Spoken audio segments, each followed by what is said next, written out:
Icon आ गया recording का? Yes sir. तो मेरे को क्वेश्चन से पहले मुझे ये चीजें बताओ। ये फिजिकल क्वांटिटीज मैं फर्स्ट कॉलम में लिख रहा हूँ। आप उन फिजिकल क्वांटिटीज के एसआई यूनिट्स और डायमेंशन मुझे बताओ।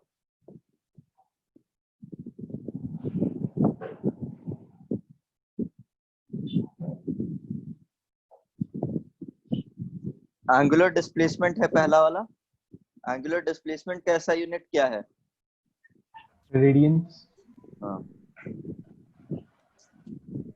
रेडियंस। एंड इसको जनरली हम लोग रैड करके लिखते भी हैं।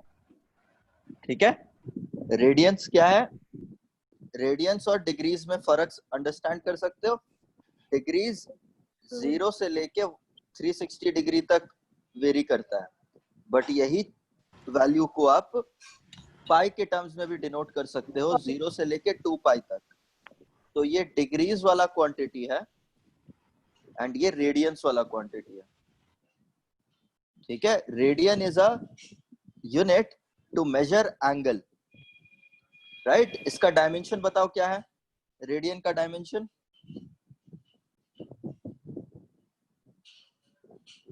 क्या है? रेडियन का dimension, hello?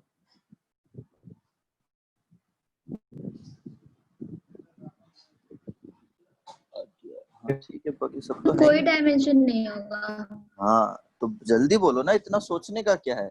M0 L0 T0 कोई डायमेंशन नहीं होगा। क्या हुआ? तो मुझे लगा कुछ होगा इसलिए। नहीं है ना, तो बताना होगा ना नहीं है करके, कॉन्फिडेंस के साथ बोलो।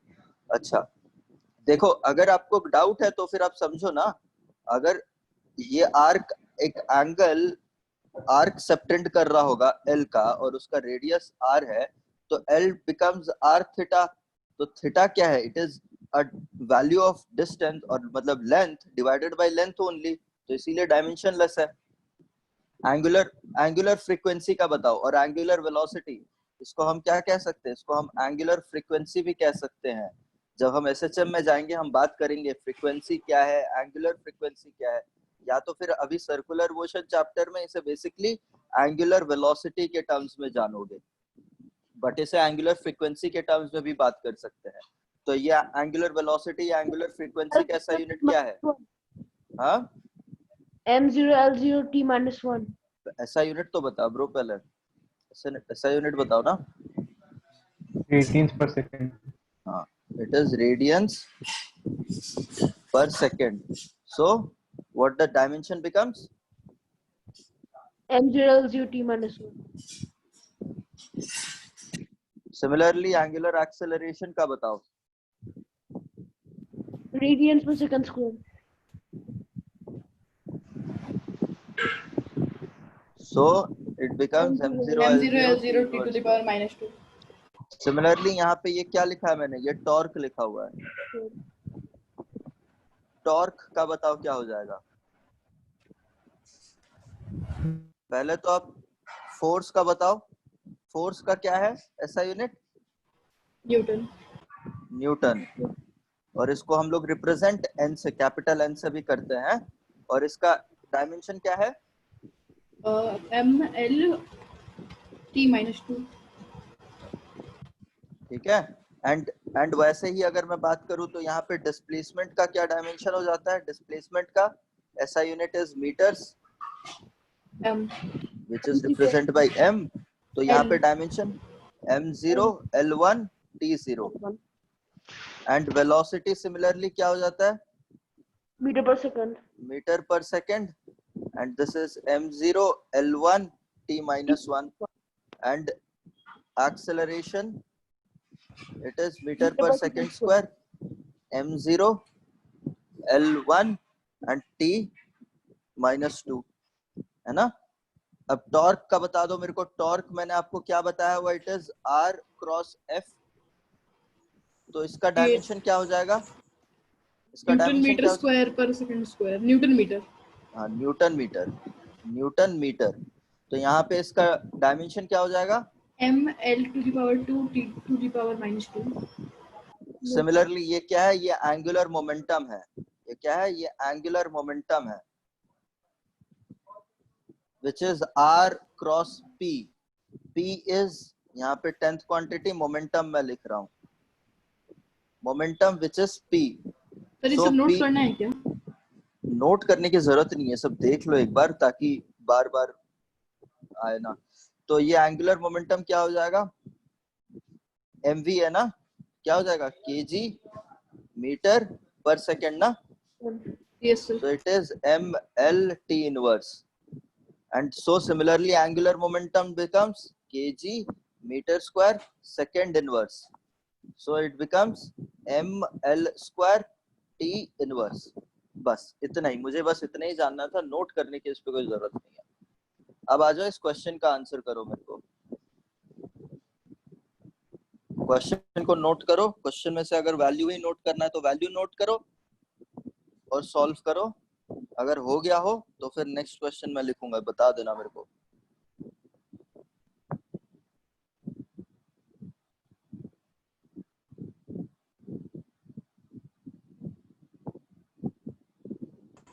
सर आवाज नहीं आ रहा. अभी आ रहा है या नहीं आ रहा आवाज? मैं कह रहा हूँ ये क्वेश्चन नोट करो जल्दी से ताकि मैं आगे के क्वेश्चंस लिखूं.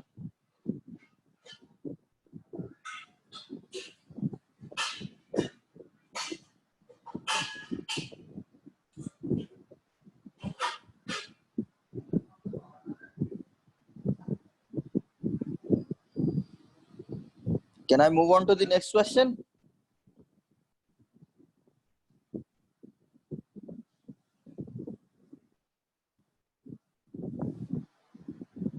हेलो, चलो नेक्स्ट क्वेश्चन लिखते हैं. कोई दिक्कत नहीं है ना किसी को? बता दीजिए. हेलो, आवाज कट रहा है क्या मेरा? आदित्य आवाज कट रहा है क्या मेरा? हेलो हेलो, आ रहा है आवाज. आवाज आ रहा है ना? आवाज. ठीक है, तो रिस्पॉन्ड करते रहो यार, क्योंकि अभी यहाँ पे बारिश हो रही है ना, तो नेटवर्क काफी डिस्कनेक्टेड, बहुत वीक नेटवर्क आ रहा है, तो रिस्पॉन्ड करते रहना. तो अभी कोई दिक्कत नहीं है ना? पहला वाला क्वेश्चन नोट कर लिया तो मैं यहाँ पे दूसरा क्वेश्चन लिख रहा हूँ. बता दीजिए ना सर, एक बार करना क्या है वन में. अरे तो करना क्या है, क्या है आपको, magnitude of and direction acceleration का बताना है बस आपको. सेंट्रीपिटल एक्सेलरेशन इसमें कर रहा होगा ना. तो मुझे नहीं पता, क्वेश्चन पढ़ो और एनालाइज करो. यू हैव टू डिसाइड ना आपको क्या पूछा जाएगा. आप मुझे बताओ क्या होना चाहिए, मुझे बताओ अरविंद क्या होना चाहिए.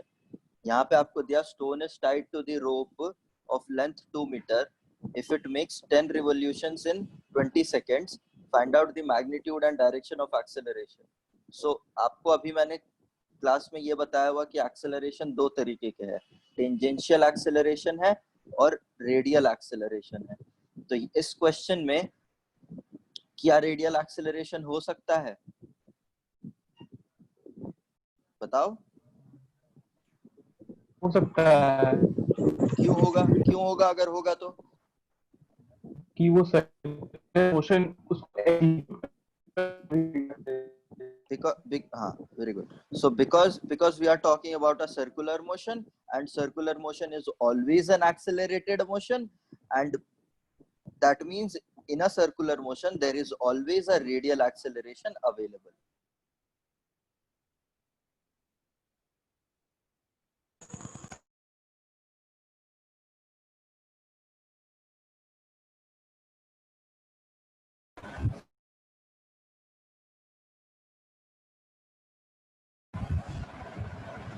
सर आवाज नहीं आ रहा. अब मुझे आवाज आ रही. क्या? आवाज आना शुरू हुआ, सर का आवाज चल गया.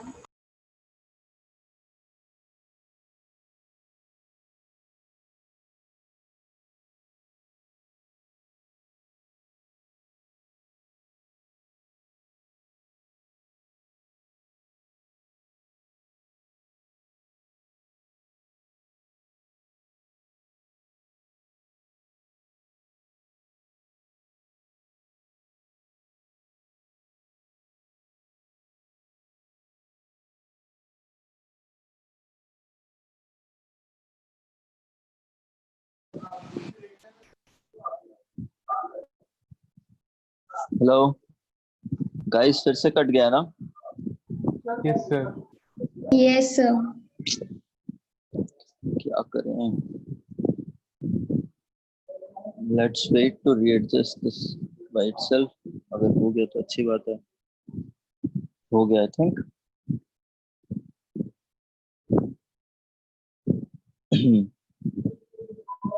तो स्क्रीन दिख रहा है अभी? Yes sir. नो हाँ, Yes, sir. सबको दिख रहा है ना स्क्रीन?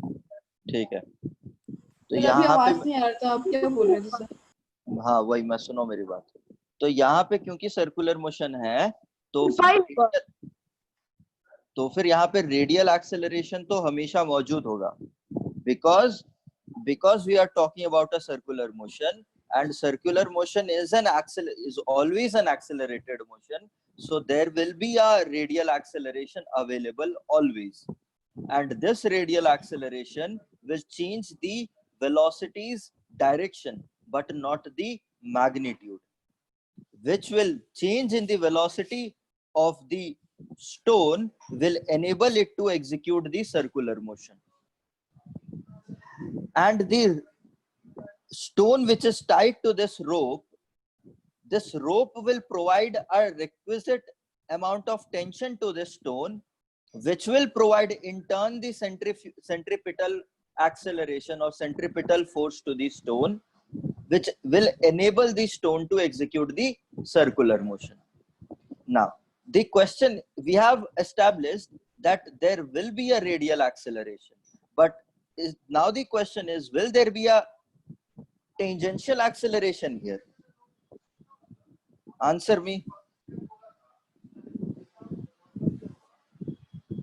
Hello. नहीं रहेगा सर बताओ। Tangential acceleration. क्यों नहीं रहेगा? क्यों नहीं रहेगा?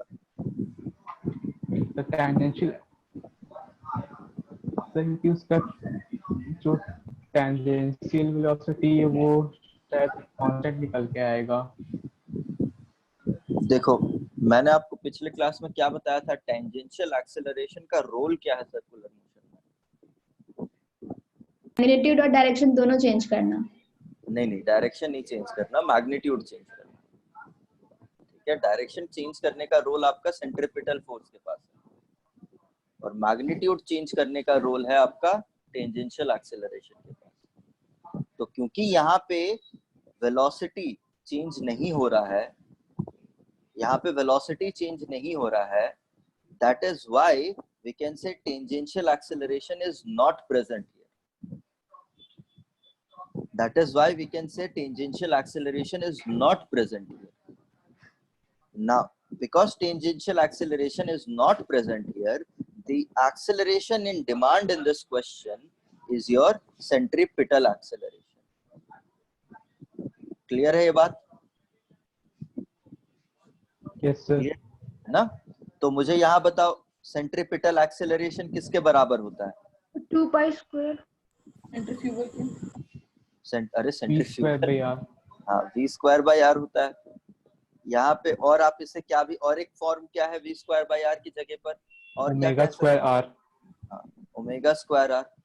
ठीक है, अच्छा। 4 pi अगर मैं square by t square. अगर मैं यहाँ पे कहूँ तो ये r की वैल्यू इस क्वेश्चन में क्या दी हुई है? 2 मीटर्स। 2 मीटर। अब आपको ओमेगा की वैल्यू फाइंड आउट करनी है। ओमेगा की वैल्यू क्या दी हुई है यहाँ पे? ये वाला वैल्यू आपको 10 रिवॉल्यूशंस इन 20 सेकेंड्स। देखो, इसीलिए मैं आपको पहले यूनिट्स बता रहा था। सर्कुलर मोशन में यहाँ पे कहा हुआ है कि 10 रिवॉल्यूशंस इन 20 सेकेंड्स कहा हुआ है, 10 रिवॉल्यूशंस इन 20 सेकेंड्स। सो मुझे ये बताओ, 1 रिवॉल्यूशन में कितना एंगुलर डिस्प्लेसमेंट कवर करेगा एक सर्कुलर मोशन, चाहे कोई भी सर्कुलर मोशन? 2 पाई। 2, अरे 2 पाई करेगा ना। डिस्प्लेसमेंट वापस तो इनिशियल पे ही आ गया। अरे तो एंगुलर, अरे एंगुलर डिस्प्लेसमेंट, एक सेकंड, ये ऐसे गया, यहाँ से घूमा, फिर ये घूम के वापस से यहाँ पे आ गया। तो ये कितना यहाँ से कवर करेगा, 0 कवर करेगा या फिर 360 2 पाई 2 कवर पाई। करेगा? 2 पाई कवर करेगा ना। नहीं मेरे को लगा डिस्प्लेसमेंट में तो ऐसे ही करते थे, फाइनल से इनिशियल से फाइनल पे आ गया वापस, फाइनल इनिशियल दोनों एक ही हुआ था, 0। चलो तो फिर तुम्हारे लिए एंगुलर डिस्टेंस बोल देते हैं यहाँ पे थीटा, लेकिन ये ट्रैवल करेगा ना 2 पाई का, ठीक है ना। Yes sir. ओके, सो 1 रिवॉल्यूशन पे 2 पाई वो एंगल कवर कर रहा है, ठीक है। तो 10 रिवॉल्यूशंस पे वो कितना एंगल कवर करेगा? 10 times of 2, 3600। 10 times of 2 pi. So this much radiance it is covering in first 1 revolution. So this much amount of radiance it will cover in 10 revolutions, and in 20 seconds it is covering this much amount of angular distance. So my angular velocity is 10 times of 2 pi by 20 seconds. So this is radians and this is seconds. So you will get angular velocity की value. Now, और एक तरीका है, I am saying here frequency, जिसको f के साथ represent करते हैं, जिसको आप ये भी लिख सकते हो 2 pi square। हाँ 2 pi square। तो ये एंगुलर फ्रीक्वेंसी को आप ये भी कह सकते हो, it is omega by 2 pi, ठीक है ना। ये frequency it is, this frequency is angular frequency divided by total radians. तो यहाँ पे ये जो 10 रिवॉल्यूशंस पर सेकेंड दिया हुआ है, 10 revolutions in 20 seconds is given the frequency it is telling you that frequency is number of revolutions per second। कहीं पे भी कंफ्यूजन हो मेरे को बता देना, number of revolutions per second। So the question tells me I have 10 revolutions in 20 seconds, so what will be my frequency? It will be 10 by 20 revolutions per second, right? So omega based on this equation will be 2 pi times of f, and f I am getting it to be 10 upon 20, so this becomes 10 by 20 radians per second। कोई दिक्कत इस तरीके से देखो, दोनों जगह पर आपको वैल्यू सेम आया हुआ है, ठीक है ना, समझ में आया कोई दिक्कत, ठीक है ना। ओमेगा ये पता चल गया है, तो आपको अब एक्सेलरेशन बताना है। This acceleration is centripetal, so which is omega square r. Omega you know from here, very easy, अब तो इजी है राइट। अब इसको आप जब स्क्वायर करोगे, मल्टीप्लाई कर दोगे, तो आपको ये 2 pi square बेसिकली रेडियंस। बताओ यूनिट क्या आएगा इसका, मेरे को unit radian second inverse square मिलेगा या फिर मीटर पर सेकेंड स्क्वायर मिलेगा, क्या मिलेगा, 1 और 2? 1। अच्छा, कौन कौन 1 कह रहा है बताना। सर रुक जाइए। कौन कौन 1 कह रहा है बताओ। दिखा दीजिए 1.2। मैं नहीं दिखा रहा, नोटबुक में लिखो और खुद बताओ मेरे को। मैं दिखा दिया तो फिर तो क्वेश्चन खत्म हो गया। दिमाग में रिवाइंड करो कि मैंने क्या निकालने को कहा था और मैं किसका यूनिट पूछ रहा हूँ। Sir metre per second square. कौन कौन रेडियंस पर सेकंड स्क्वायर कह रहा है, कौन कौन मीटर पर सेकंड स्क्वायर कह रहा है। मीटर पर सेकंड स्क्वायर कौन कह रहा है, हाथ उठाओ। अरविंद, अद्वै, सर क्वेश्चन क्या है? यार तू Aditya, you spoil the game man। Meter per second square is correct question। Where were you when I was discussing the question?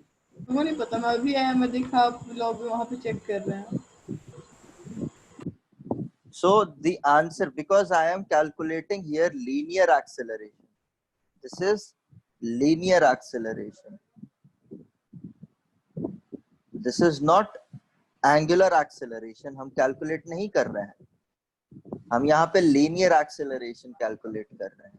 That is why I will get meter per second square. अगर आपको doubt है तो आप यहाँ से भी check कर सकते हो. आपको डाउट है तो आप यहाँ से भी चेक कर सकते हो. आपको यहाँ से मीटर मिल जाएगा और यहाँ से आपको मिलेगा सेकेंड इनवर्स स्क्वायर. तो आपको मीटर पर सेकेंड स्क्वायर मिल जाएगा. Sorry,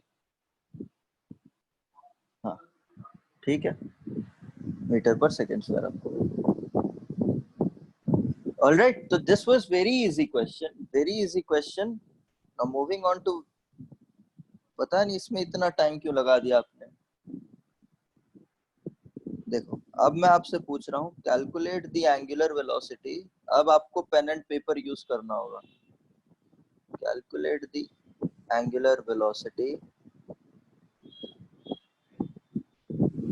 of A seconds hand of clock, B minutes hand of clock. Jyotsna, are you catching the drift? Yes, sir.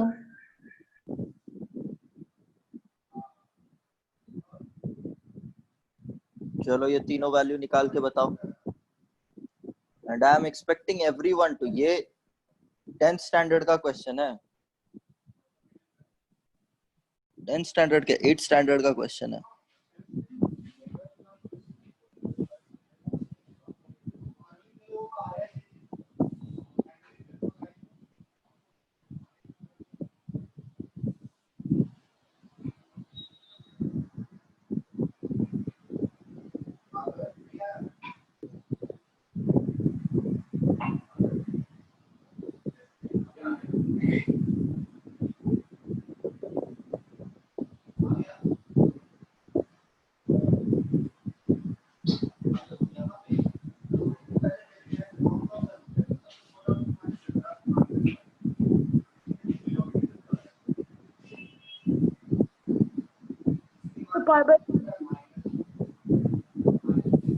लिख के रखो, सारे आंसर्स लिख के रखो.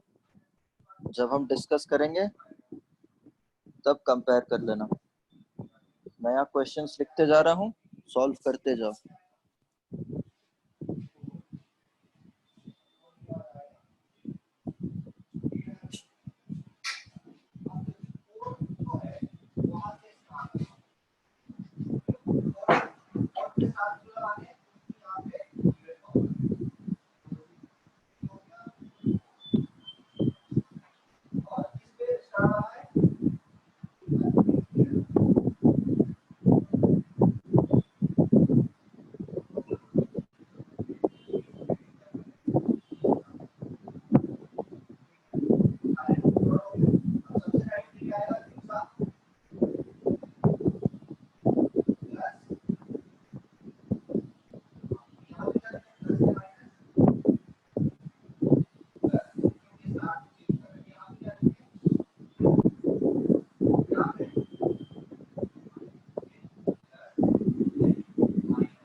ऑलराइट, ये क्वेश्चंस नोट करो और सॉल्व करो।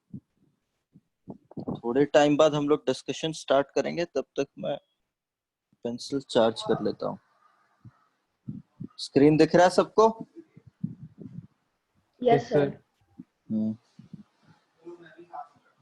5 क्वेश्चंस, 4 क्वेश्चंस हैं।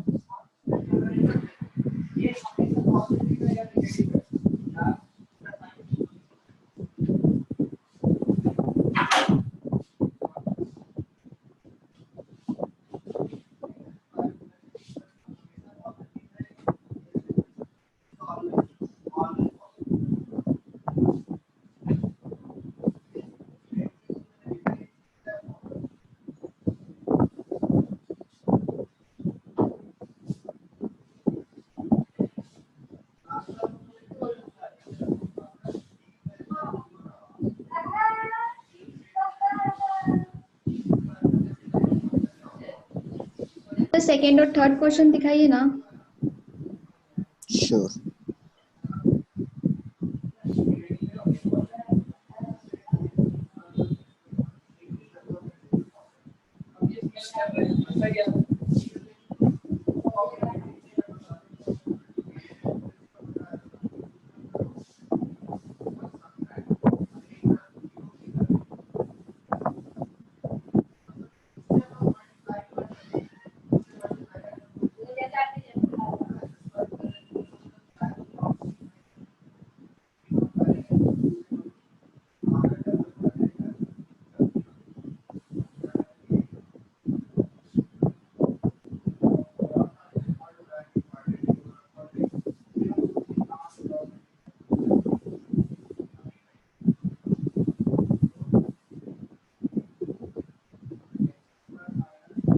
Sir, नीचे कीजिए ना।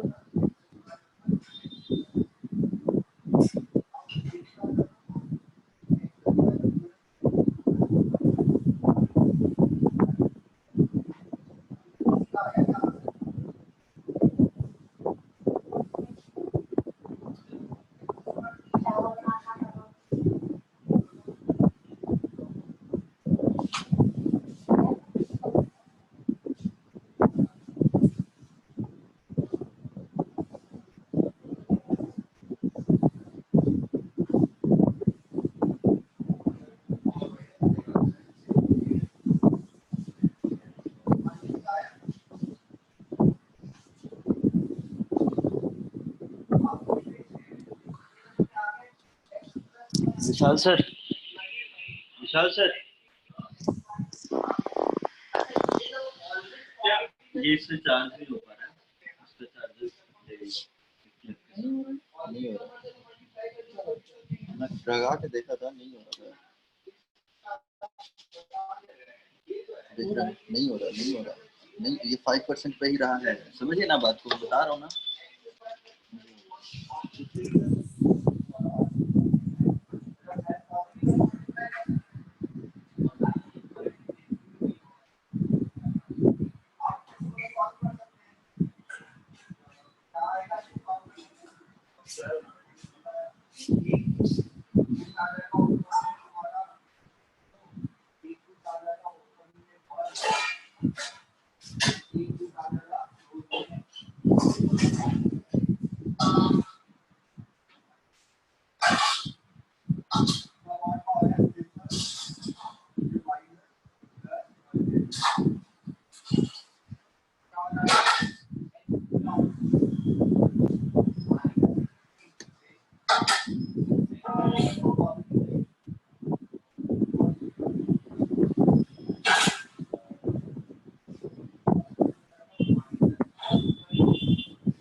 हुआ पहला वाला क्वेश्चन?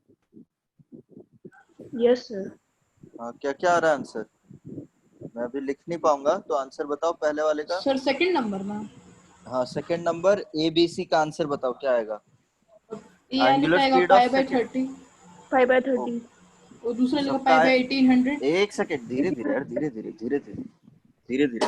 पहला का आंसर π/30 सबका आया है? Yes, sir. Yes, sir. ठीक Yes, है, sir. ओके। दूसरे वाले का ज्योत्सना बताना। जो 5/1800। अरे यार पूछने तो दे यार, क्या रहा है ज्योत्सना? π/1800. रेडियंस पर सेकंड बताओ, रेडियंस पर सेकंड। ठीक है, फिजिकल क्वांटिटीज डिस्कस कर रहे हो, बोर्ड एग्जाम में अगर यूनिट्स नहीं लिखोगे तो सीधा एक नंबर कट जाएगा।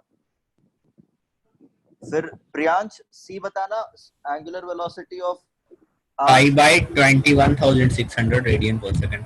Very good very good. तो सबका हो गया, मतलब सेकंड क्वेश्चन डन। अच्छा अब थर्ड क्वेश्चन पे आ जाओ।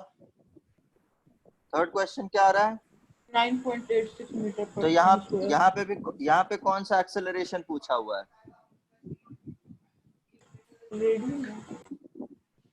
रेडियल एक्सेलरेशन ही पूछा हुआ है ना? Yes sir.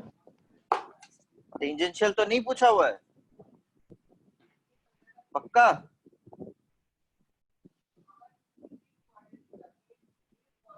Hello Jyotsna, Yes, sir. कौन सा एक्सेलरेशन पूछा हुआ है यहाँ पे? Sir, radial acceleration. लॉक कर दिया जाए? हाँ. क्यों क्यों क्यों? जवाब दो जल्दी से। यूनिफॉर्म सर्कुलर मोशन में मूव कर रहा है बॉडी। हाँ यूनिफॉर्म सर्कुलर मोशन में, दैट इज सफिशिएंट टू से कि सेंट्रीपिटल एक्सेलरेशन ही होगा, मतलब रेडियल एक्सेलरेशन ही होगा। डायरेक्शन क्या होगा उस एक्सेलरेशन का?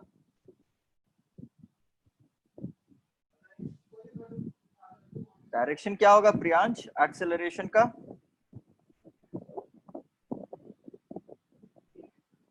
At a Towards circle. center. Away from centre? Towards center. Toward centre होगा। रेडियली इनवर्ड क्यों होगा? याद करो वो इक्वेशन जहां पे मैंने डिराइव किया हुआ था एक्सेलरेशन का टर्म, वहां पे -ω² r कैप आया हुआ था, याद है ना? तो इसीलिए टुवर्ड्स दी रेडियस होगा, सेंटर होगा। तो ये हो गया पहला वाला। यहाँ पे टाइम पीरियड दिया हुआ है, जरा देखना टाइम पीरियड दिया हुआ है यहाँ पे। तो टाइम, फ्रीक्वेंसी 1/2। हाँ ये देखना है। यहाँ पे जब टाइम पीरियड दिया हुआ है तो टाइम पीरियड मतलब ये कंप्लीट सर्कुलर मोशन खत्म करने के लिए, जहां से शुरू हुआ था वहां पे खत्म करने के लिए उसका टाइम पीरियड वो कहेंगे। Time period is the time taken to complete one revolution. याद रखो ये सब टर्म। हम लोग फिर से सर जब सिंपल हार्मोनिक मोशन लेके आएंगे तब यही सब वापस से डिस्कस होगा। कंप्लीट वन रिवॉल्यूशन, तो वन रिवॉल्यूशन में जो टाइम पीरियड दिया हुआ है that time period is nothing but 2π/ω, और I can say it to be, frequency के टर्म्स में क्या हो जाएगा बताओ? 1/f। Very good very good, ठीक है। सिंपल है ये वाला बात भी। यहाँ से आप ओमेगा निकाल सकते हो, यहाँ पे आपको रेडियस पता है तो आपको ये वैल्यू भी ओरली आपको आ जाना चाहिए। This value is acceleration is 100 का स्क्वायर मल्टीप्लाइड बाई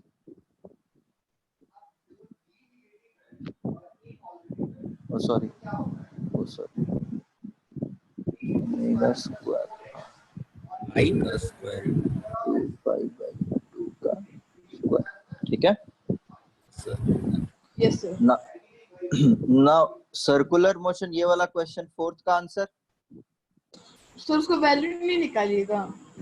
किसका वैल्यू? अरे वही। अब मैं आप वैल्यू बोलते तो निकालने के लिए उसमें टाइम लग गया।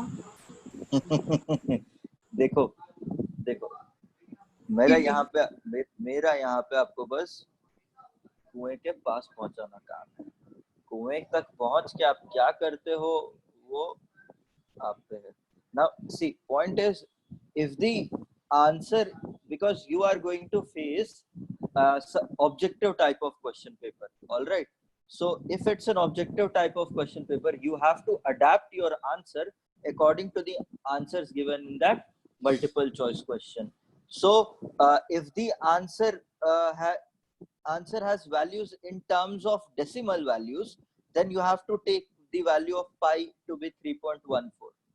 And if the sir answer pi is square का वैल्यू जी क्यों होता है? pi square का वैल्यू जी क्यों होता है? जी क्यों होता है, तो आप pi स्क्वायर करके देखो आंसर। वैल्यू आ रहा है अभी आया है पाई स्क्वायर का वैल्यू अरे 9.86 हाँ, आप pi स्क्वायर करके देखो, आपको जी की वैल्यू आएगी। आ रही है sir. But mind it, this is mathematically equal. This is mathematically equal. This has no physical significance. This is just mathematical resemblance. ठीक है ना? तो यहाँ पे अगर आपको डेसिमल में वैल्यूज दिया हुआ है तब आप पाई को 3.14 लो, और अगर डेसिमल में नहीं दिया हुआ है, पाई के कोएफिशिएंट्स में दिया हुआ है, तो आप इसको आंसर सिंपली 100 पाई स्क्वायर करके रख सकते हो। बट आपको इम्पोर्टेंट है यहाँ पे पहले आपको यूनिट्स तो लगाना क्विंटेसेंशियली इम्पोर्टेंट है। ऑलराइट, क्वेश्चन नंबर 4 पे ध्यान दो। Given the circular motion, tangential acceleration is given to you. Radius of the circular motion is given to you. It is said that the angular velocity is increasing from 10 radians per second to 20 radians per second. You have to find out the time in which there is increase in omega, and you have to find out number of revolutions in the meantime. क्या आ रहा है इसका answer?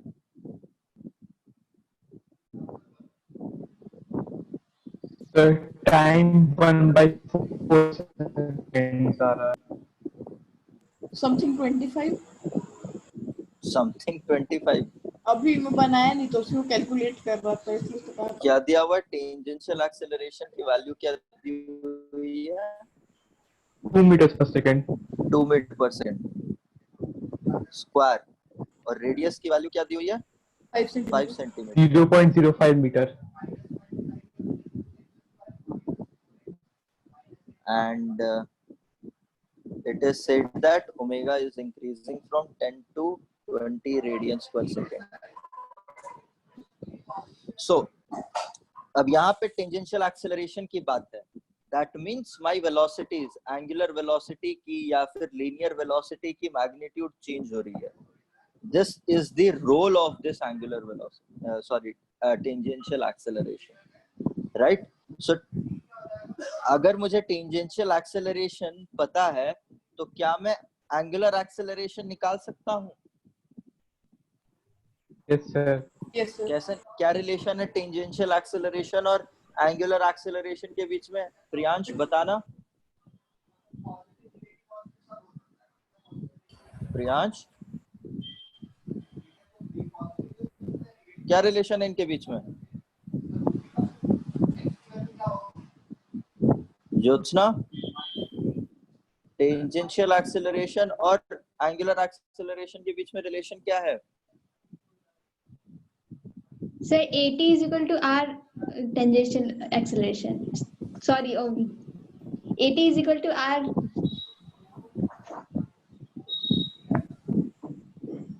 R what? Simple यार। Sir मेरा आवाज cut रहा था sir. हाँ, तो AT is equal to R alpha. हाँ, तुम पन्ने पलट के बता दो। नहीं सर, आवाज कट जा रहा था, बोल रहे अरे अच्छा ठीक है बच्चा, तो बताओ तो सही। यहाँ पे अभी तक मेरे को करेक्ट आंसर नहीं मिला है।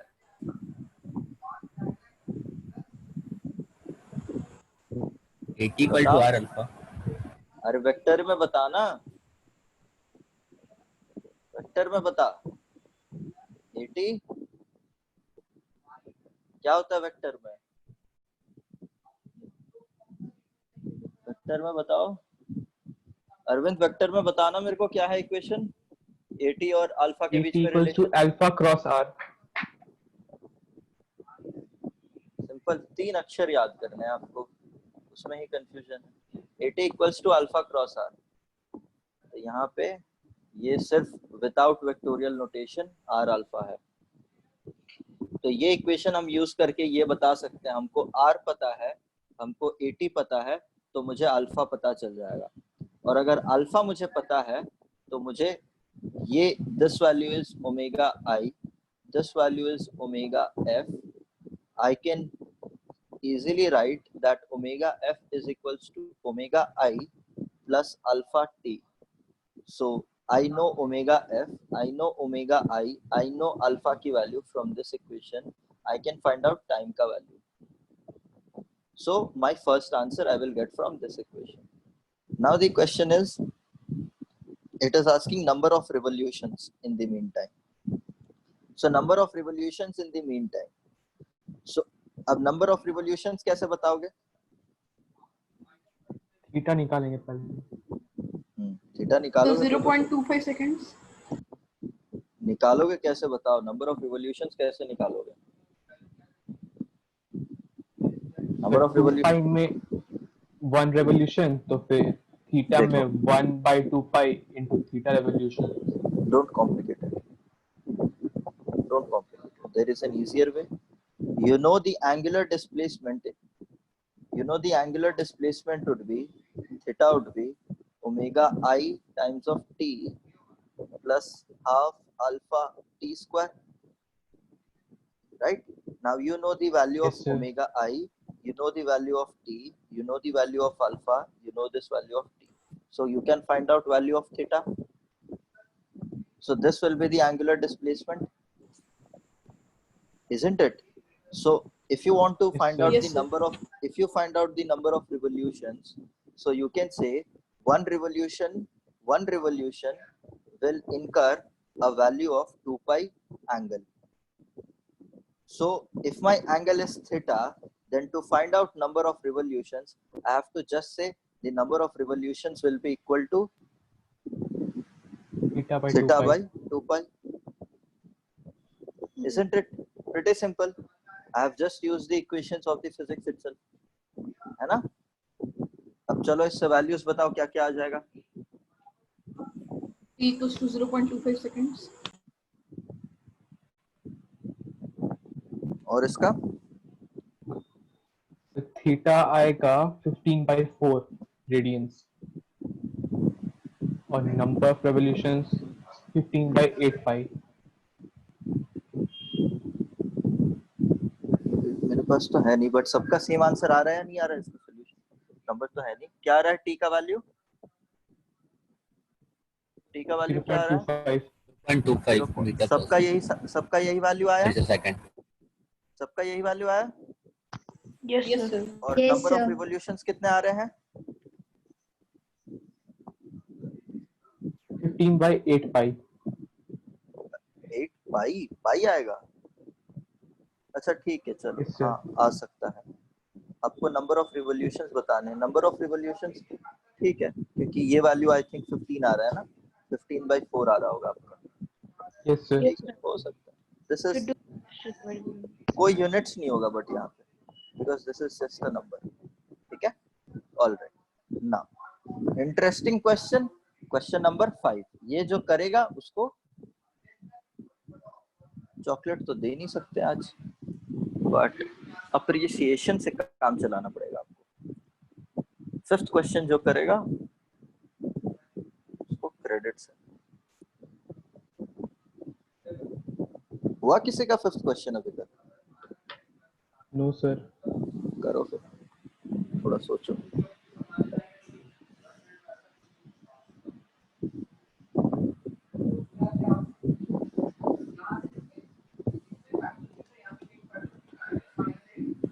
ना पहले तो कितने लोगों ने डायग्राम बनाया है इस क्वेश्चन का, मुझे पहले बताओ।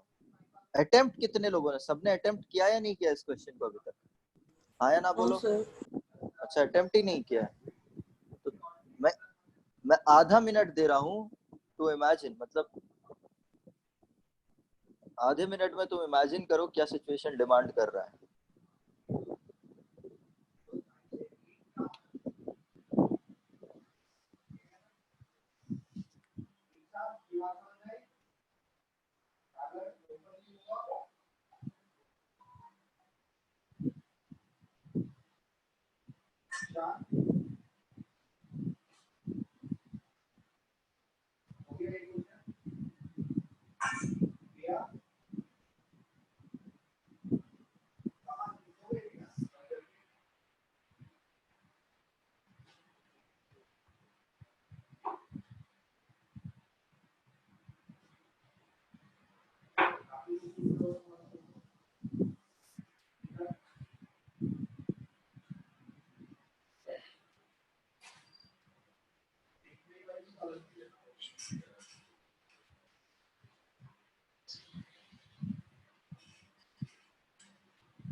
ऑलराइट,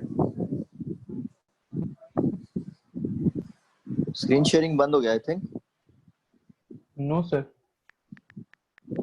मुझे क्वेश्चन देखो, क्वेश्चन समझाओ मेरे को। क्वेश्चन, अच्छा पहले तो मुझे यहाँ पे इस वर्ड का मतलब बताओ, रिजिड बॉडी का क्या समझते हो? अंग्रेजी इंग्लिश वर्ड है, just help me translate this English word into what do you feel from the word rigid body means to you what? Solid. Okay, if a body is not rigid, then can you give an example of a body which is not rigid? Clay. And spring and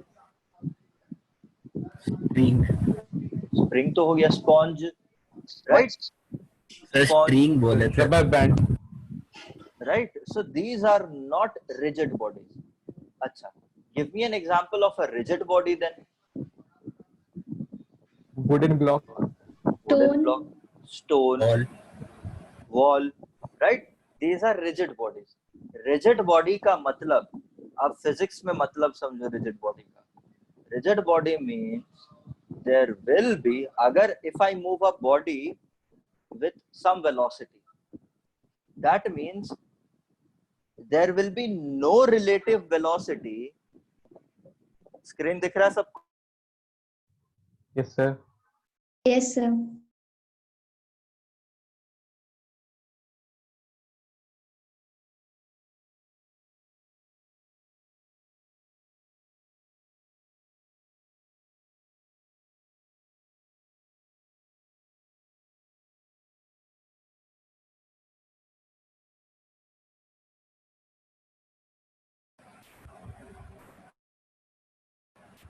sir आपका sound बंद हो गया।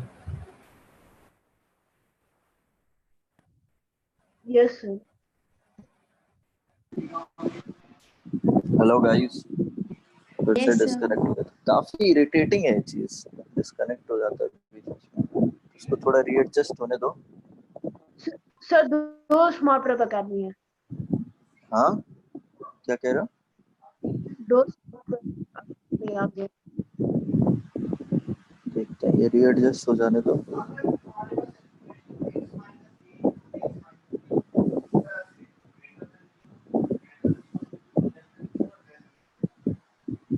तो screen दिख रहा है अभी आपको मेरा? Yes sir. ठीक है, तो रिजिड बॉडी का मतलब अब समझो यहाँ पे फिजिक्स के टर्म में। रिजिड बॉडी, अगर ये कहता हूँ कि this is a rigid body, if this is a rigid body, then हम लोग ये रिजिड बॉडी डायनामिक्स में वापस से इसी चीज को डील करेंगे। तो if this rigid body as a whole moves in the forward direction with a velocity v, that means if I take 2 points within the rigid body, then there will be no relative velocity between the 2 points in the rigid body. That means this velocity of A will also be moving forward with the velocity A, and this point B will also be moving in the forward direction with the same velocity B. So in a rigid body, there is no relative motion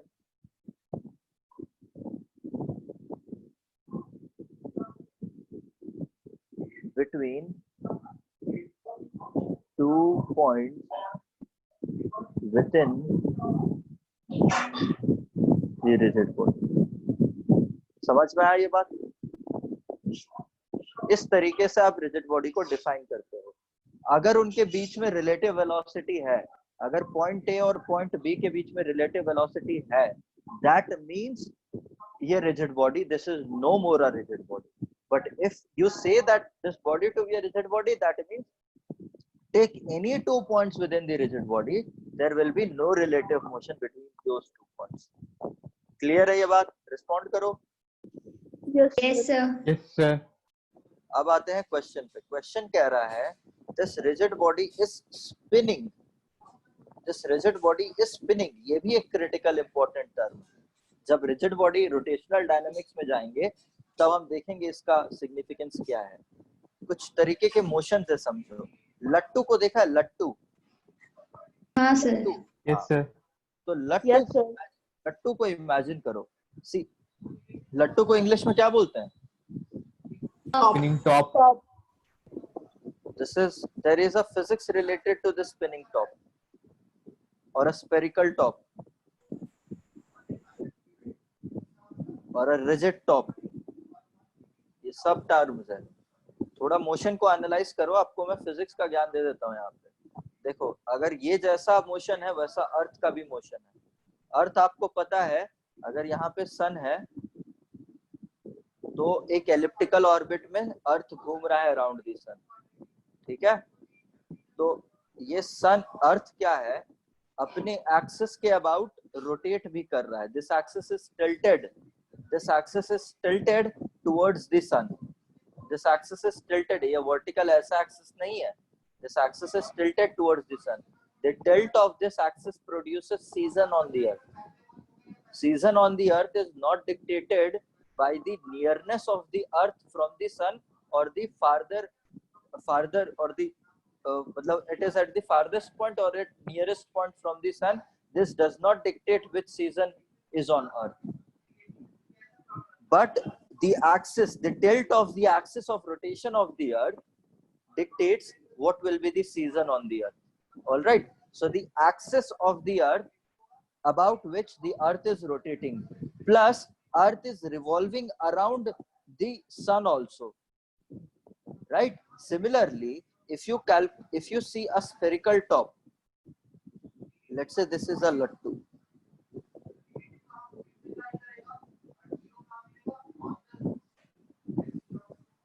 Let's say this is a lattu here. So this lattu अगर ये घूम रहा है तो ये लट्टू अपने axis के अबाउट भी घूम रहा होगा, अपने एक्सिस के अबाउट भी घूम रहा होगा, और ये लट्टू ऐसे इसका एक्सिस ऑफ रोटेशन जो है वो भी घूम रहा होगा. Can you imagine this? Can you imagine this? Yes, sir. इसका जो ये लट्टू जो है, लट्टू अपने एक्सिस के अबाउट भी घूम रहा होगा, बट इसका एक्सिस ऑफ रोटेशन जो है वो भी घूम रहा होगा, है या नहीं है? तो इस चीज को कहते हैं प्रिसेशन. प्रिसेशन. और ये जो घूम रहा है लट्टू अपने एक्सिस के अबाउट, इस चीज को कहते हैं स्पिनिंग.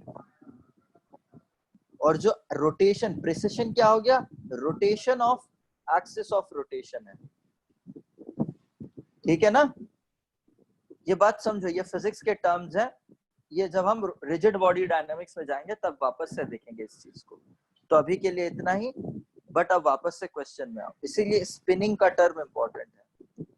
ना question says the rigid body is spinning with angular velocity omega 4 radians per second about an axis parallel to 3j cap minus k cap passing through the point I cap, j cap, 3j cap and minus k cap.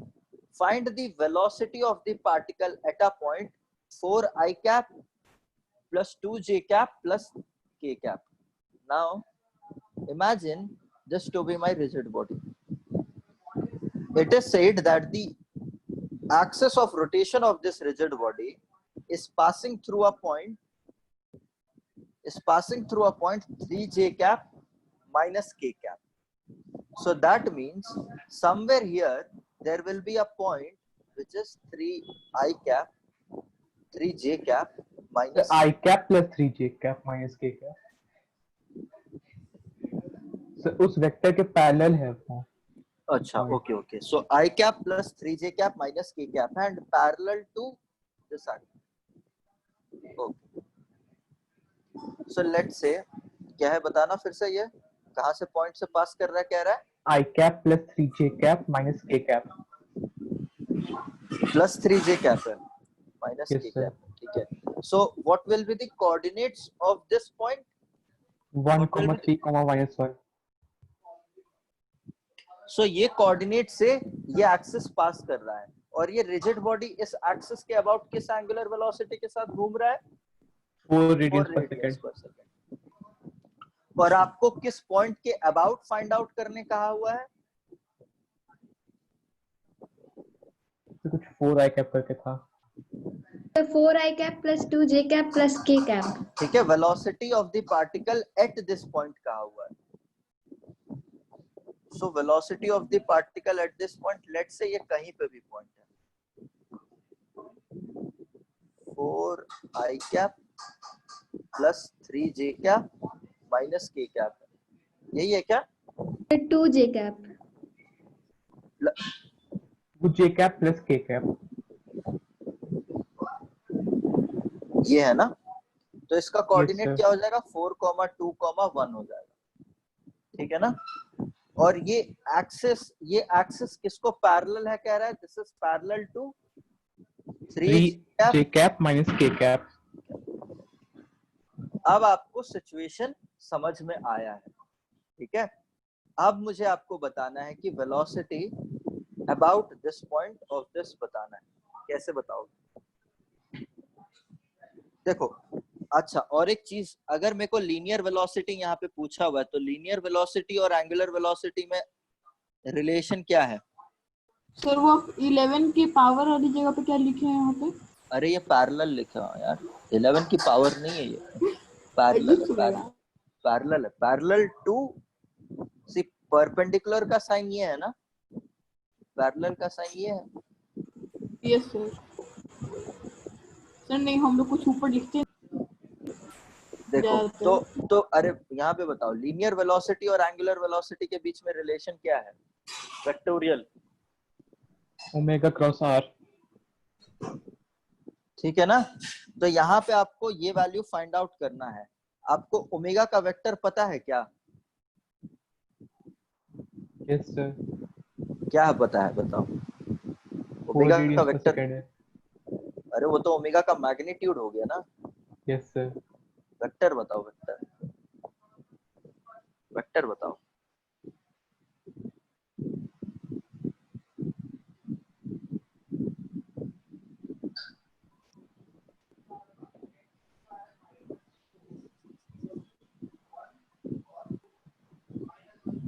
Four का magnitude होगा और axis के along लाई करेगा.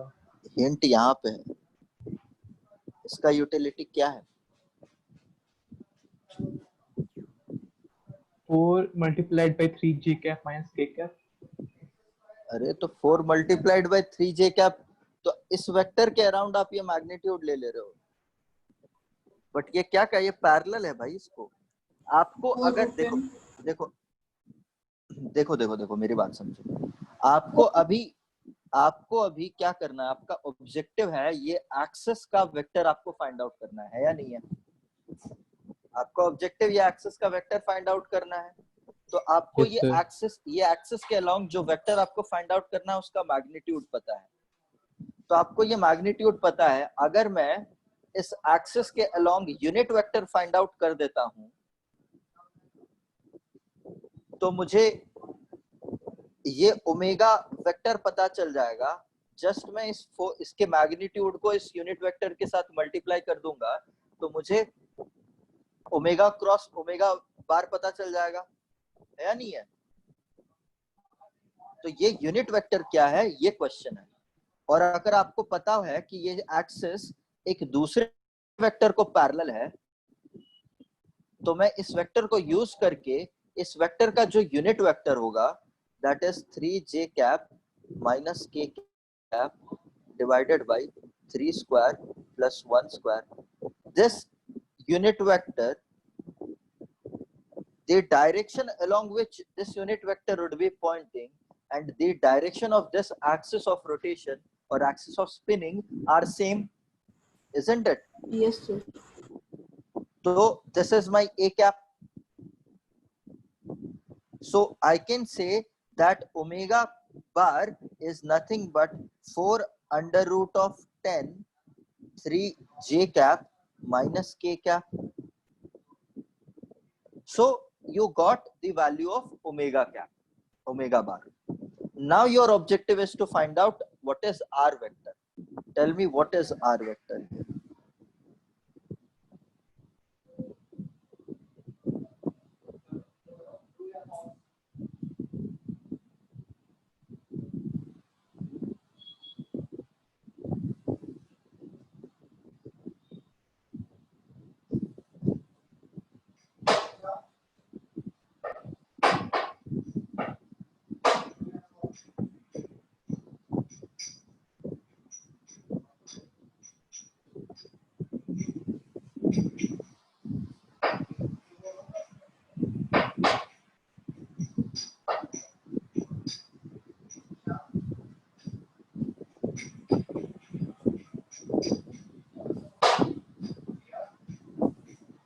R vector can, what is the definition of R vector? R vector अगर एक circular motion है, अगर एक circular motion है, तो ये जो axis है इसका, इस axis के about ओमेगा है. तो ये R vector ऐसा है, यहाँ पे linear velocity v का है. तो ये R vector जिस direction पे velocity पूछ रहा है, वह axis से उस point of velocity का distance है. तो यहाँ पे ये एक्सिस है जो कि i, 3, j से पास कर रहा है, कहा हुआ है, मतलब इस पॉइंट से पास कर रहा है और आपको इस पॉइंट पे आपको वेक्टर निकालना है. तो आप अगर यहाँ से डिस्टेंस मेजर कर लोगे तो यही वाला आर वेक्टर आपको यूज करना है या नहीं है? यहाँ पे आपको वेलोसिटी फाइंड आउट करना है. समझ में आ रहा है बात? हेलो, फिर से समझ फिर नहीं से। ना। क्या समझ में नहीं आया? देखो देखो, सर्कुलर मोशन अपना एक्सिस, ये सर्कुलर मोशन का एक्सिस मानो, ये डायरेक्शन पे ओमेगा है, यहाँ पे कहीं पे टेंजेंशियल वेलोसिटी v है, तो इनके बीच में रेडियस, आप एक्सिस से रेडियस का डायरेक्शन मेजर करते हो, है ना? तो यहाँ पे भी आपका एक्सिस ऑफ रोटेशन ये है, और एक्सिस ऑफ रोटेशन क्वेश्चन में कहा है कि वो इस कोऑर्डिनेट में से पार हो रहा है और आपको वेलोसिटी निकालना है एट दिस पॉइंट. तो अगर आप यहाँ से यहाँ तक का डिस्टेंस मेजर कर लोगे तो आपको ओमेगा यहाँ पे ये है, तो आपको यहाँ का पता चल जाएगा वेलोसिटी वेक्टर, आपको ये वाला आर वेक्टर है. समझ में आया बात? तो आर वेक्टर क्या हो जाएगा? कोई दिक्कत यहाँ तक पूछो मेरे को, सब शांत बैठे हो. अरविंद क्लियर है? Yes sir. Jyotsna? No sir, no sir, क्या दिक्कत है पूछो. सर यही डायरेक्शन का लोचा है, नहीं समझ में आ रहा है।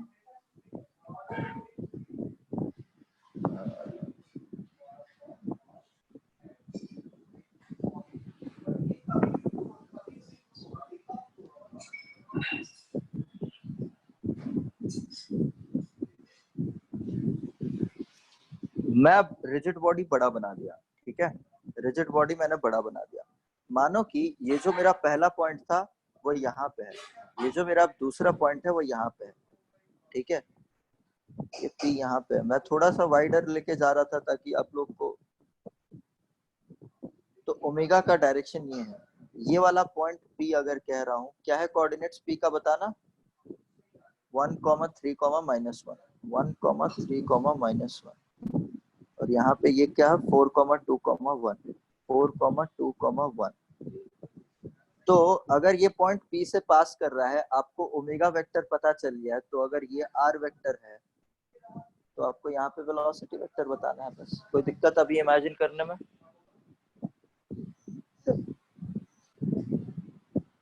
हाँ ज्योत्सना, No, sir. अब कोई दिक्कत है इमेजिन करने में? बताओ। प्रियांश क्लियर है? यस सर। अद्वय, Yes, sir. Aditya? Yes sir. Alright. See, मैं ये वाला डायग्राम पहले इसलिए नहीं बताया था because I can not generalise whether these points lie in the rigid body itself or not. That's why I took these points to be outside. Now if I generalize these to be in the rigid body, then the diagram becomes pretty much clear. All right, so अब आपको velocity बताना है, तो आपको कुछ नहीं, omega cross R कर लोगे आप। सो ओमेगा आपको ये सिंपल क्रॉस प्रोडक्ट है, तो ओमेगा का क्या क्या वैल्यू आ रहा है बताना। ये तो 0 है, ये 4 times of 3 times of under root 10 है, एंड ये -4 टाइम्स ऑफ अंडर रूट 10 है, और यहाँ पे क्या क्या वैल्यू है, यहाँ पे 4 - 1 3 है, 2 - 3 -1 है, 1 - 1 2 है, यही वैल्यूज है। Yes sir. तो आपको यहाँ से v की वैल्यू पता चल जाएगी। कोई दिक्कत और करना है क्वेश्चंस? थोड़ा सा कॉन्सेप्ट देख लो। चलो क्वेश्चन फिर से हम लोग नेक्स्ट क्लास में उठाएंगे, थोड़ा सा कॉन्सेप्ट देखो, ठीक है ना? यहाँ तक ठीक है ना questions? Yes.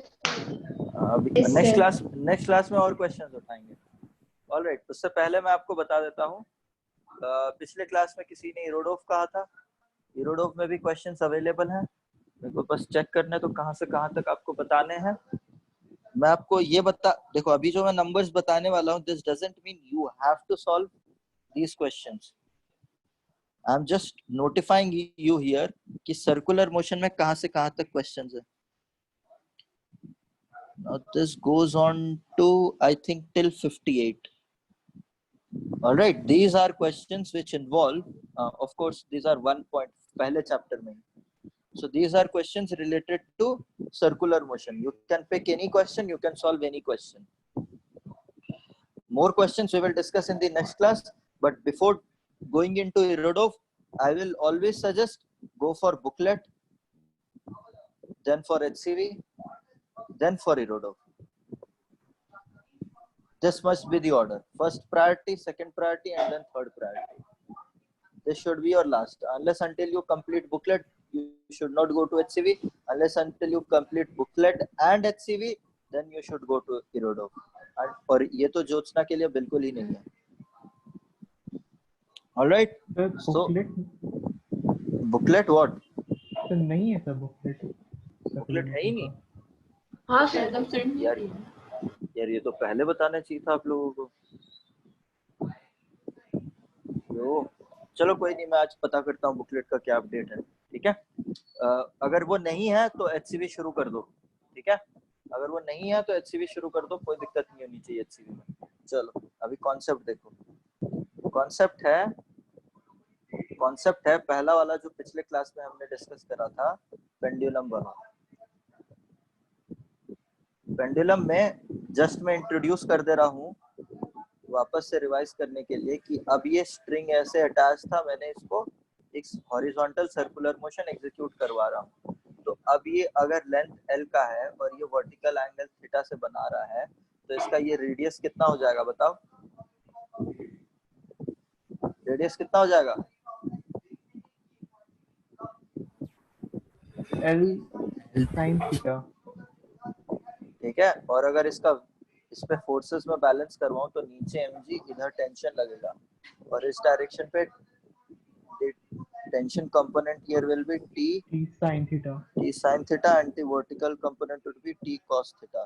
So I can say that t cos theta would balance it in the vertical equilibrium, and t sin theta will provide it the necessary centripetal act force, which is mv square, r is L sin theta, ठीक है ना?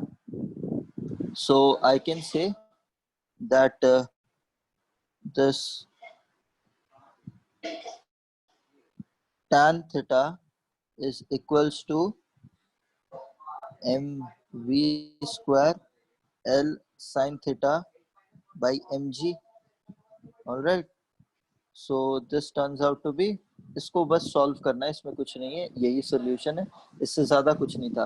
But अगर मुझे यहाँ पे tension बताना है, tension कितना हो जाएगा, तो टेंशन क्या हो जाएगा, mg का square plus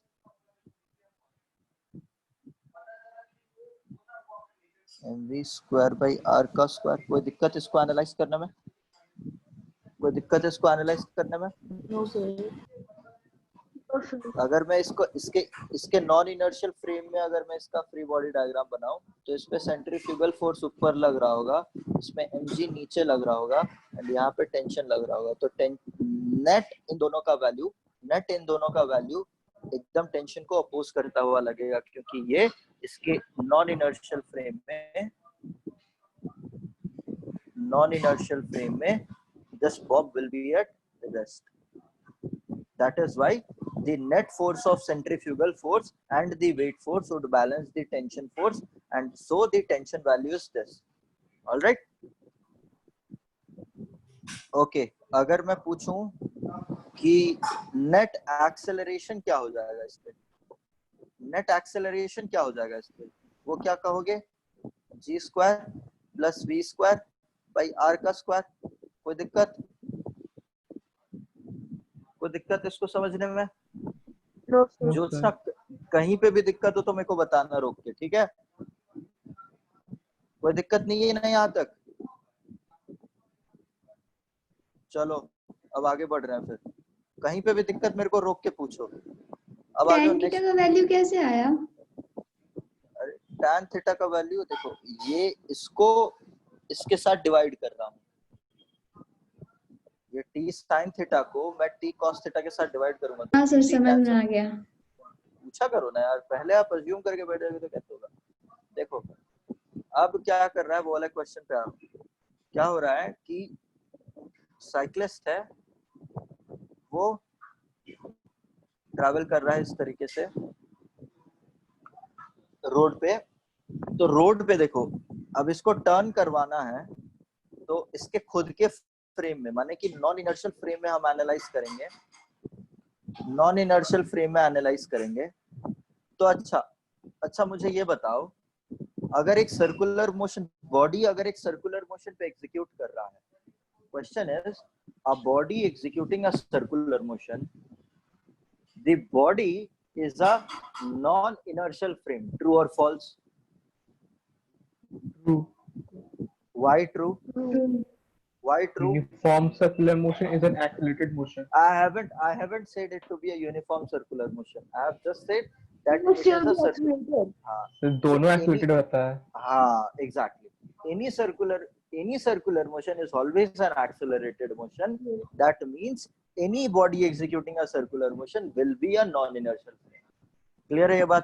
So because if I take this cyclist itself as my frame of reference, so this will be experiencing a centrifugal force in the radially outward direction, right?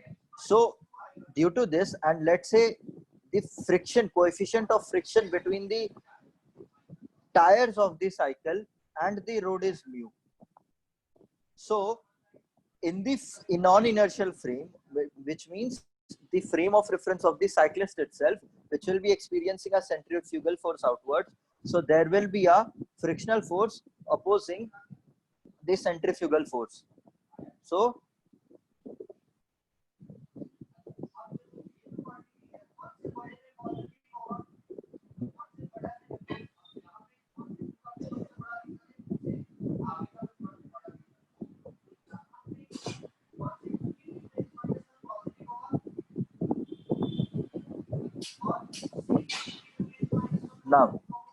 now I know if the body for cyclists to not skid or slip on road, that means by minimum f should be balancing the mv square by r. कोई दिक्कत इसको समझने में? So by minimum f should be balancing the mv square by r, and f value I know it is less than, always less than if its maximum value, which is its limiting value, which is equals to mu times of n value, and which is equals to mu times of mg in this case. So mu value, I can say it will be always, it must, for the cyclist to not skid or slip, mu value, that is the coefficient of friction between the tires and the road, must be greater than equal to v square by rg. कोई दिक्कत इस concept को grasp करने में? कोई दिक्कत इस concept को ग्रास्प करने में? No sir. ऑलराइट, तो अगर ये दिक्कत नहीं है तो मेरा सवाल अब बनता है, because this coefficient of friction, मैंने आपको बताया था अगर वेलोसिटी कम है तो कोएफिशिएंट ऑफ फ्रिक्शन वेलोसिटी पे डिपेंड नहीं करेगा, बट अगर वेलोसिटी ज्यादा हो जाता है तो ये फ्रिक्शन डिटरमाइन करना कि कितना फ्रिक्शनल फोर्स लगेगा ये थोड़ा सा आर्बिट्रेरी हो जाता है, ठीक है? तो कोएफिशिएंट ऑफ फ्रिक्शन ना ही ढंग से डिफाइन हो पाता है और ना ही ठीक से आप बॉडी को डायनामिक्स मेजर कर पाते हो सर्कुलर ट्रैक पे। तो फ्रिक्शन रोड के बीच में, टायर और रोड के बीच में सफिशिएंट फ्रिक्शन प्रोवाइड करना सो दैट बॉडी स्किड या स्लिप ना करे is very challenging and very risky also. समझ में आ रहा है बात? तो इसीलिए इंजीनियर्स सिर्फ और सिर्फ रोड के बीच में फ्रिक्शन प्रोवाइड करने पे ही डिपेंड नहीं करते हैं, तो उनके पास एक दूसरा तरीका आता है बैंकिंग का। वो बैंकिंग के थ्रू इतना फ्रिक्शन प्रोवाइड कर देते हैं ताकि वो स्किड और स्लिप ना करे। तो बैंकिंग का मतलब क्या है? बैंकिंग का मतलब है कि जो सर्कुलर ट्रैक है वो सर्कुलर ट्रैक को मैं हॉरिजॉन्टल से थोड़ा लिफ्ट कर दूं, तो ये जो एंगल है this is angle of banking, this is angle of banking.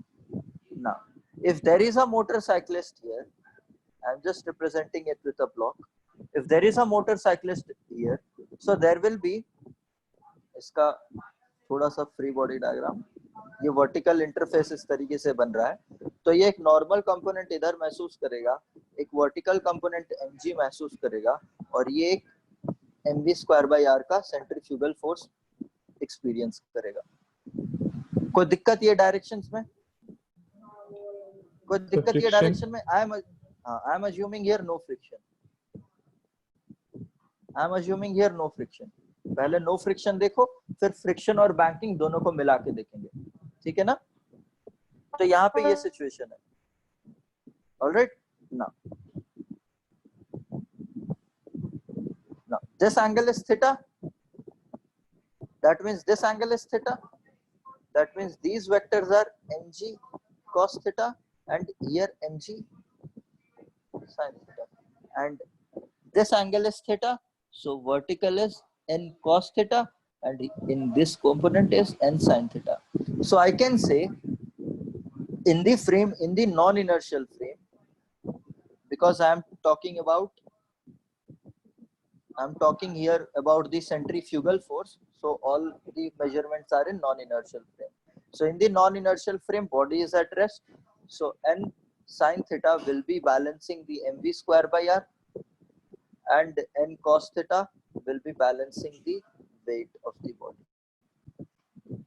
So the tan theta will be equal to v square by rg. So I can provide the angle of banking such that it does not skid. कोई दिक्कत इसको समझने में? कोई दिक्कत इसको समझने में? No sir. हाँ, तो अगर इससे ज्यादा मैंने एंगल दिया, अगर मैंने if theta is greater than tan inverse of v square by rg, तब क्या होगा? तब क्या होगा? थीटा अगर greater than v square by rg है तो n, यहाँ पे गौर जाएगा वो। अभी जब देखो कैसे जाएगा, अगर थीटा ज्यादा हो गया v स्क्वायर बाय rg से समझो बात को यार, गलत जवाब दे दिया आप लोगों ने। रेडियल इनवर्ड जाएगा ना, रेडियल हाँ इनवर्ड। हाँ हाँ हाँ। तो अगर थीटा ज्यादा हो गया तो ये n sin थीटा की वैल्यू बढ़ जाएगी, ये n sin थीटा की वैल्यू बढ़ जाएगी mv square by r comparatively. तो दैट इज व्हाई वो अंदर की डायरेक्शन पे गिरने लगेगा, स्किड करेगा।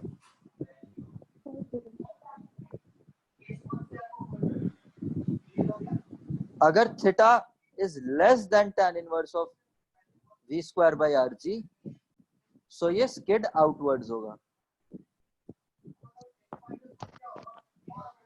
ठीक है ना? कोई दिक्कत इस चीज को समझने में? क्लियर ये बात? अब आते हैं बैंकिंग प्लस फ्रिक्शन पे।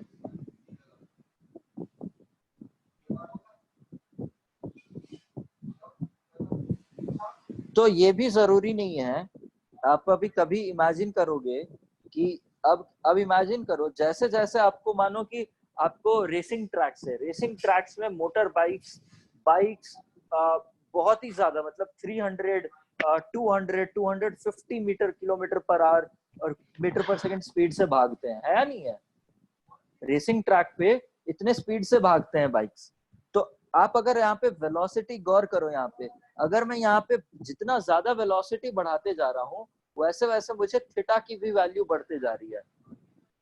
तो इसका थोड़ी ना मतलब है अगर मुझे रेसिंग, अगर मैं फ्रिक्शन का यूज नहीं करूंगा तो मतलब इतने ज्यादा स्पीड के लिए मुझे रेसिंग ट्रैक्स में तो एकदम ऐसा हॉरिजॉन्टल के साथ एकदम ऐसा एंगल चाहिए होगा ताकि वो मोटर बाइक एकदम टर्न कर जाए यहाँ पे। तो जरूरी नहीं है कि आप सिर्फ और सिर्फ बैंकिंग के साथ ही आप सेंट्रीफ्यूगल फोर्स को कंपेंसेट करवाओ। तो इसीलिए हो ये जाता है, ना ही आप फ्रिक्शन के साथ बात कर सकते हो, ओनली फ्रिक्शन के साथ बात कर सकते हो, और ना ही ओनली बैंकिंग के साथ बात कर सकते हो। आपको फ्रिक्शन और बैंकिंग दोनों को यूज करोगे तो आपको ज्यादा फायदा होगा। तो इसीलिए फ्रिक्शन और बैंकिंग दोनों को यूज करते हैं। अब आते हैं फर्दर कॉन्सेप्ट इसमें। तो देखो, तो अगर यहाँ पे सवाल आ गया कि tan theta angle of banking है थीटा, याद रखना, अगर tan theta v square by r जी है बराबर है तो क्या सिचुएशन है? नो स्किडिंग का। और अगर tan theta greater than v square by r जी हो रहा है तो क्या हो रहा है? तो कहां पे स्किड कर रहा है? इनवर्ड। और अगर tan theta less than v square by r जी है तो आउटवर्ड। तो जब ये इनवर्ड, अब यहाँ पे फ्रिक्शन भी है, अब यहाँ पे फ्रिक्शन भी है, जब ये स्किड इनवर्ड कर रहा होगा तो फ्री बॉडी डायग्राम बनाओ, mg नीचे, mv स्क्वायर बाई आर बाहर, सेंट्रीफ्यूगल फोर्स है, n इधर, ये एंगल थीटा है, ठीक है। अब फ्रिक्शन बताओ, फ्रिक्शन कहाँ किस डायरेक्शन पे लगेगा? आउटवर्ड। सर इसका डायग्राम हल्का 3D सा नहीं बनना चाहिए? क्या कह रहे हो? इसका फ्री बॉडी डायग्राम हल्का 3D सा नहीं बनना चाहिए? नहीं प्लेन में ही वर्टिकल बनेगा। हॉरिजॉन्टल सब एक ही में। हाँ एक ही में बनेगा, 3D में नहीं बनेगा। 3D में क्यों बनेगा? एक ही प्लेन में बनेगा, सब एक ही प्लेन में होगा। कोई दूसरा प्लेन नहीं चाहिए मुझे, कोई दूसरा प्लेन नहीं चाहिए। आपको क्यों लग रहा है कि 3D होना चाहिए? नहीं, जस्ट इन केस मतलब कंफ्यूजन हो बताओ। जाए हॉरिजॉन्टल और वर्टिकल फोर्सेस में। नहीं, कोई कंफ्यूजन नहीं है। जो जितने भी फोर्सेस हैं वो सब कुछ मैं एक ही प्लेन में लिख रहा हूँ यहाँ पे। मेरा कोई मतलब ऐसा नहीं है कि कोई दूसरा वेक्टर आपको कोई तीसरे प्लेन में मिल रहा होगा। यहाँ पे सारे फोर्सेस एक ही प्लेन में लाई कर रहे हैं, सारे फोर्सेस एक ही प्लेन में लाई कर रहे हैं। ओके, तो यहाँ पे स्किड इनवर्ड कर रहा है। अगर स्किड इनवर्ड कर रहा है दैट मीन्स आपको फ्रिक्शनल फोर्स ये बाहर की डायरेक्शन पे लगना चाहिए, तो फ्रिक्शनल फोर्स मैं यहाँ पे लिख रहा हूँ। सिमिलरली ये दूसरे केस में n इधर है, mg इधर है, और ये mv स्क्वायर बाई आर इधर है।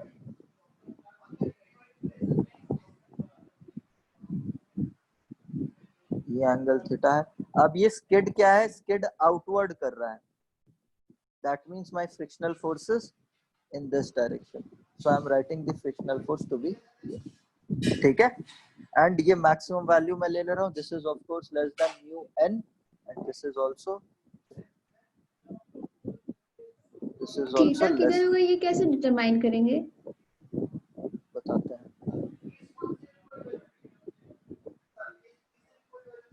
ये थीटा है, ये एंगल ये है, n इधर हुआ, ये mg है, ये mv स्क्वायर बाई r है, ये एंगल है, ये एंगल है, ये एंगल है. सो ये डायरेक्शन कौन सा डायरेक्शन है? ये अलोंग द इंक्लाइन डायरेक्शन है. ये डायरेक्शन कौन सा डायरेक्शन है?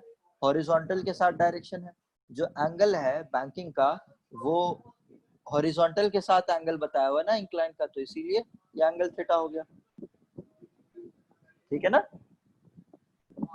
समझ में आया? यस तो अब ये दो केसेस है. ठीक है, ये दो केसेस है. इन दोनों केसेस पे मैं इक्वेशन सॉल्व करूंगा.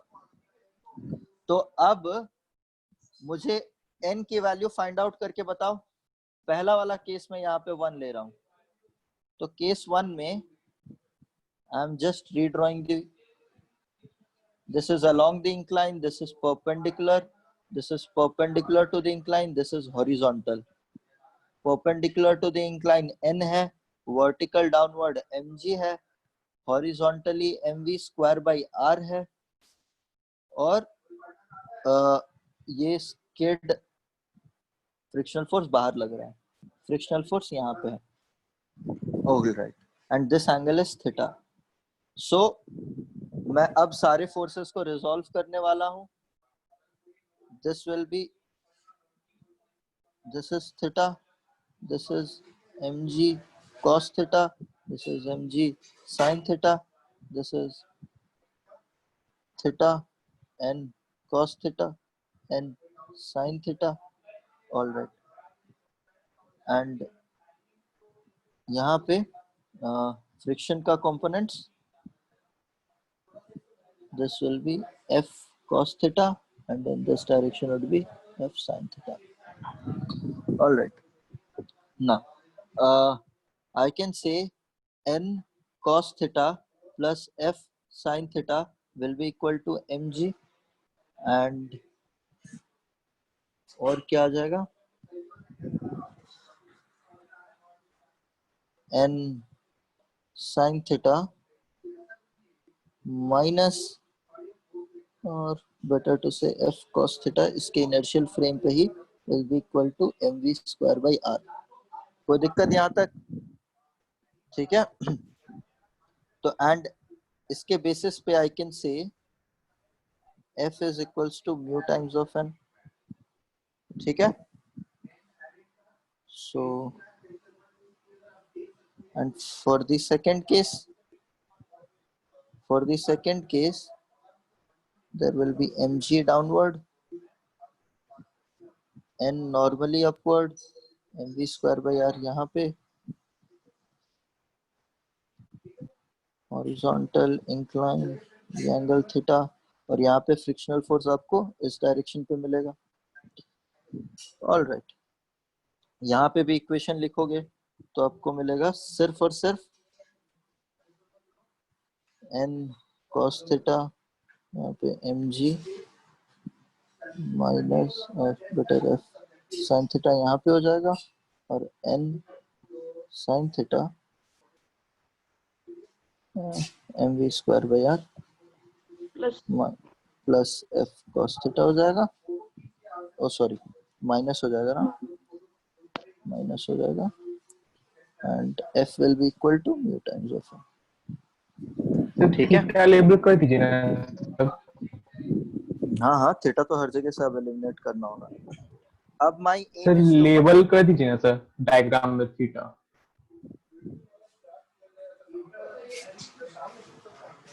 और कोई दिक्कत यहाँ पे? ठीक है ना, यस सर. सब सही है. Yes sir.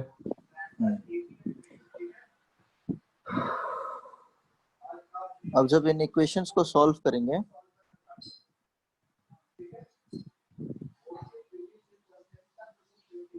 तो n को फाइंड आउट करना है।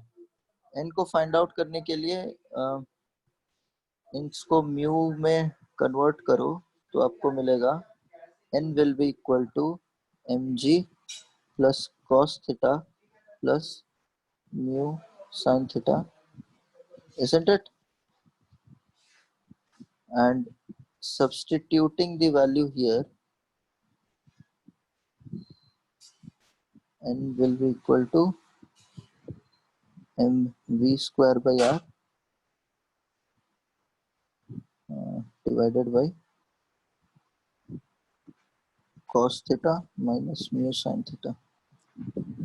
All right, so these equations should be equal, mg by mv square by r, so इसको आप ये लिख दो that v square by rg shall be equal to cos एक बार ऊपर करिए ना। एक second,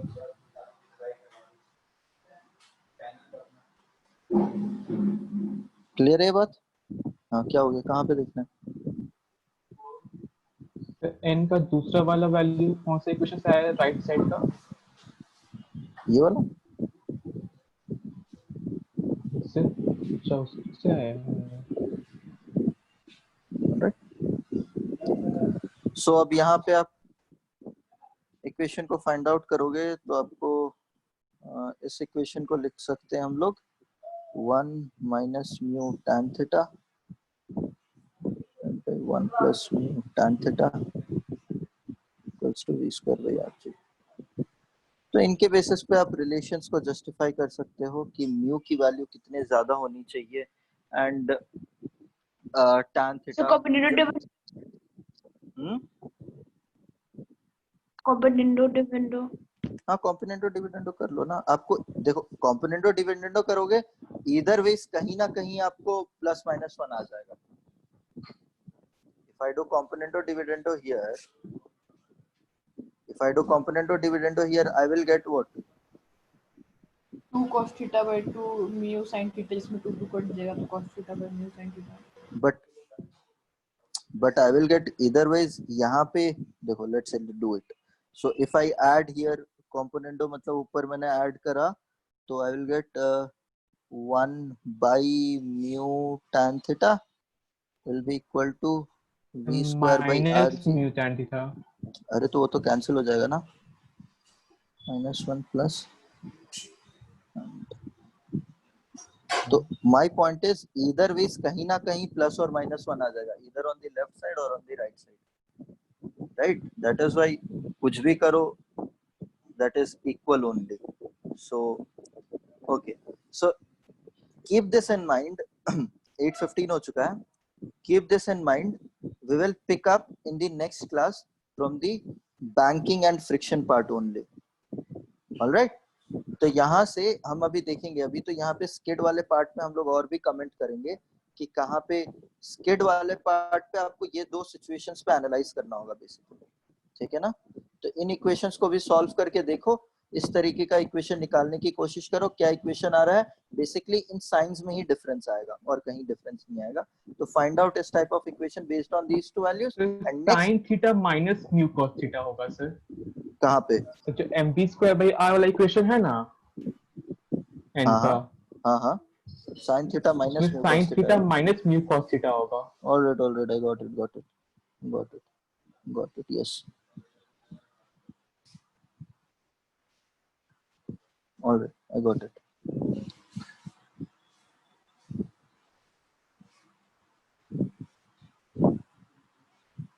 So here it will become tan theta plus mu, isn't it? Tan theta minus mu. Alright, we will see about this, what this equation denotes and all। यहाँ पे भी solve करके हम पूरे arguments को comment करने की कोशिश करेंगे in the next class।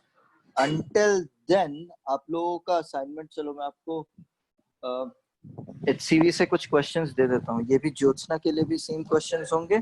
Jyotsna है ना HCV वर्मा आपके पास? Yes, sir.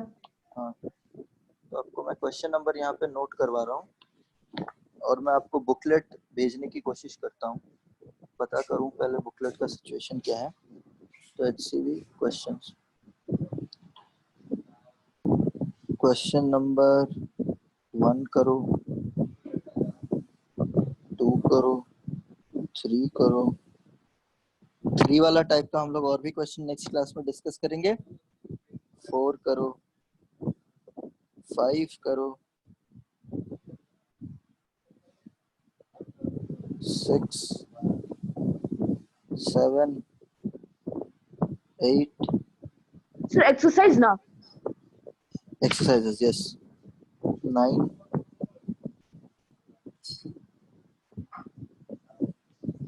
10,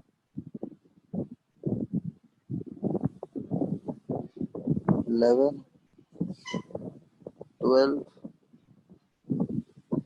13,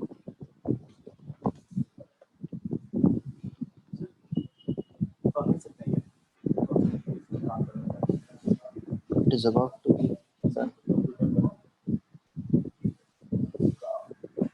14, 15,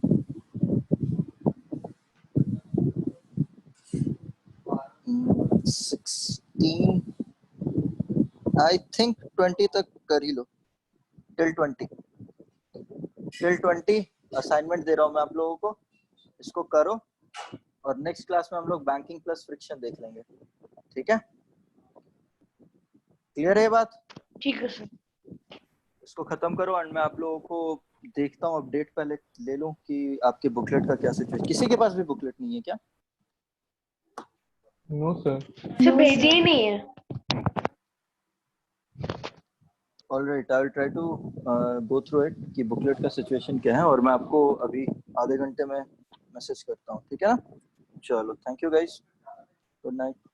thank you sir. Thank you, sir.